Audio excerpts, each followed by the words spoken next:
to go quietly on and wait for the next caller. Right. We're advised to spend approximately 40 minutes on this section. Now, I said formats. I'm waiting for you to ask. Language. The register, the most important thing is, are you using a formal or an informal register? Formal or informal? So for a business letter, formal register. For a friendly letter, informal. An invitation could be formal or informal. A speech could be formal or informal. So check what you're being asked to do. A formal register is the one that you associate more with writing. The grammar, the spelling, the punctuation, everything must be correct. The informal will be slightly more relaxed, but don't think, oh, this means I can now make a whole lot of mistakes. No, it doesn't. It means that your tone will be more light-hearted or casual or friendly than the tone for a more formal piece. The audience is very, very important. The audience is, for whom are you writing? To whom are you sending this flyer, this advert, this report, whatever it is? Who is your audience? Now read the question carefully. A few years ago, they set a question where they said, your parents are going away for the weekend.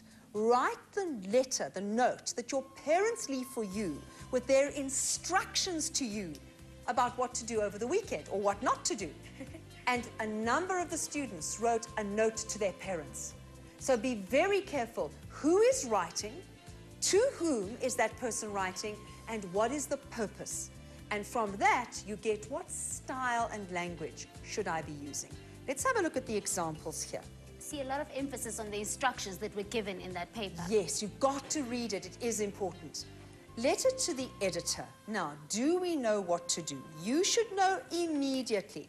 A letter to the editor. You have your address here.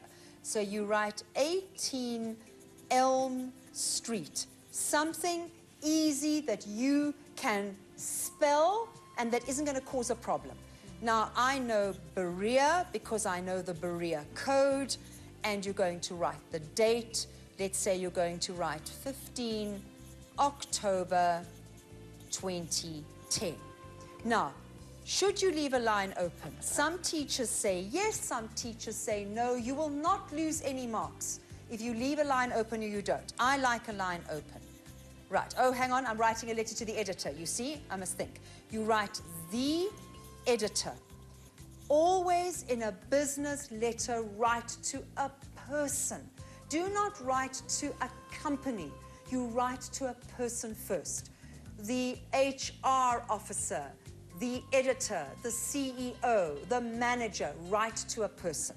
The editor, let us say we're going to write to the star. Now, put a box number. I know a number of learners put a street address. There are very, very few companies that work on a street address. So P.O. Box, you have no idea, so you write 12358. I'm looking for Addo to help me. She's just sitting giggling.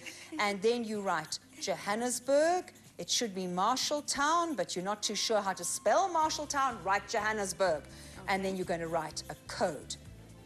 Person, company, P.O. Box, suburb, code. Leave a line open. Now, a business letter would be Dear Sir stroke Madam. But a letter to the editor, the only difference is you write Sir stroke Madam. / you can use the / here. Leave a line open and write the topic. Now, so a lot instead of the dear, we omit the dear? Omit the dear. That's for a business letter. This is for a letter to the editor. Okay. Right, now we need the topic. A lot of students write something that I think is the first sentence, and it turns out to be the heading. No more than 5 words. So let's have a look at this topic.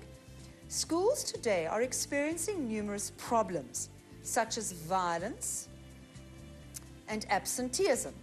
Write a letter to the editor of a local newspaper expressing your views on issues that you are concerned about and offering some solutions. So you don't have to write about violence, you don't have to write about absenteeism, you could write about the lack of textbooks.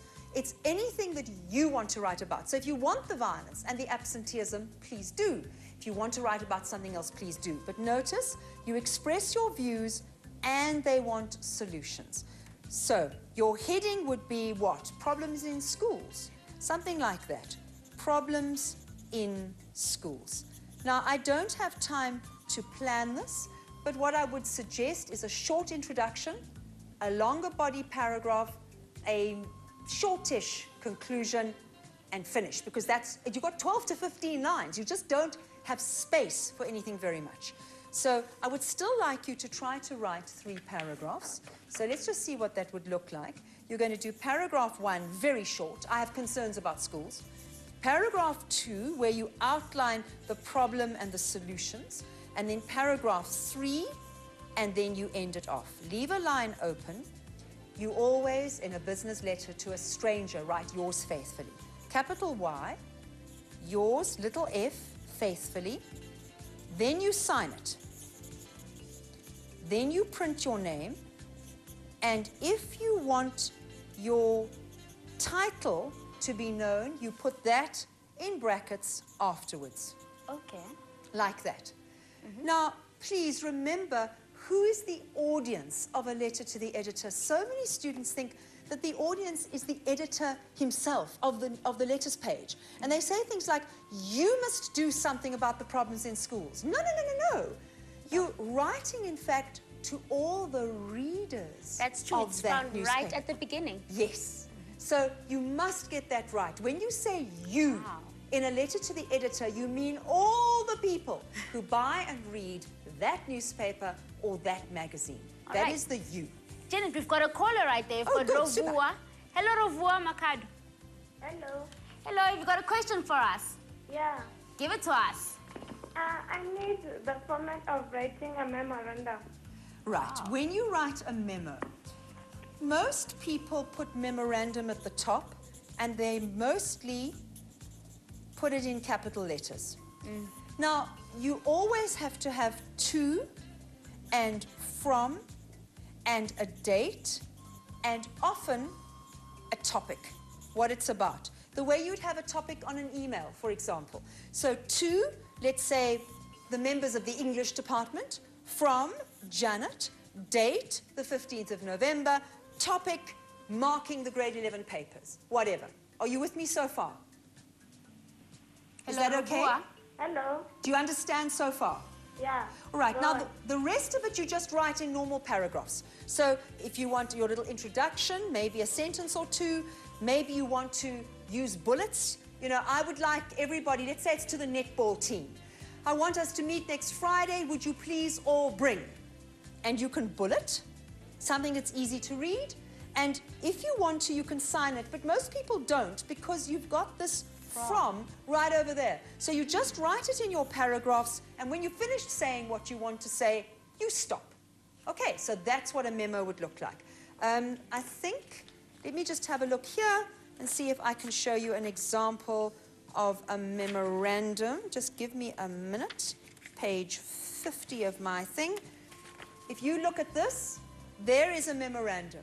So it's to, from, date, subject. There are the 2 paragraphs. That's it. Done. Nice and short. Okay.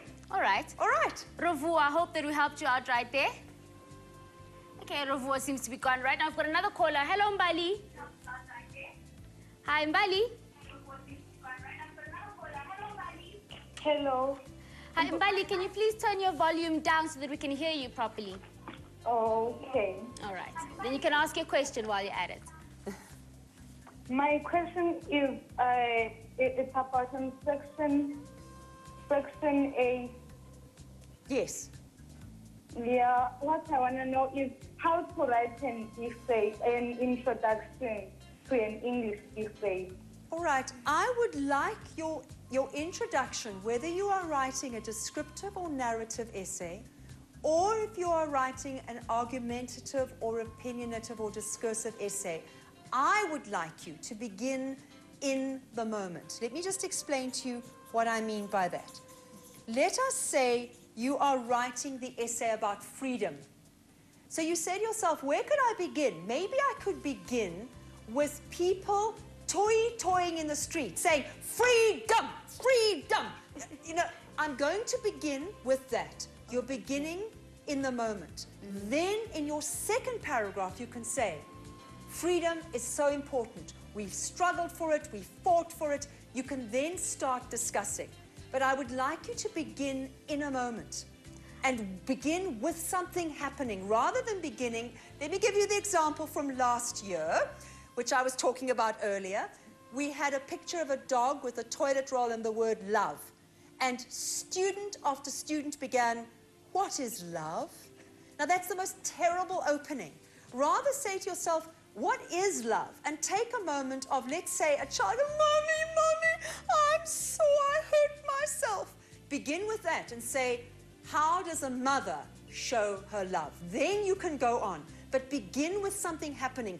Draw your reader in so they want to read the next thing. I also realized that I think in the introduction you're painting a picture. Yes. You're trying to paint a picture. To get a vision. Yeah. Before you then start discussing or going on with the story. Okay.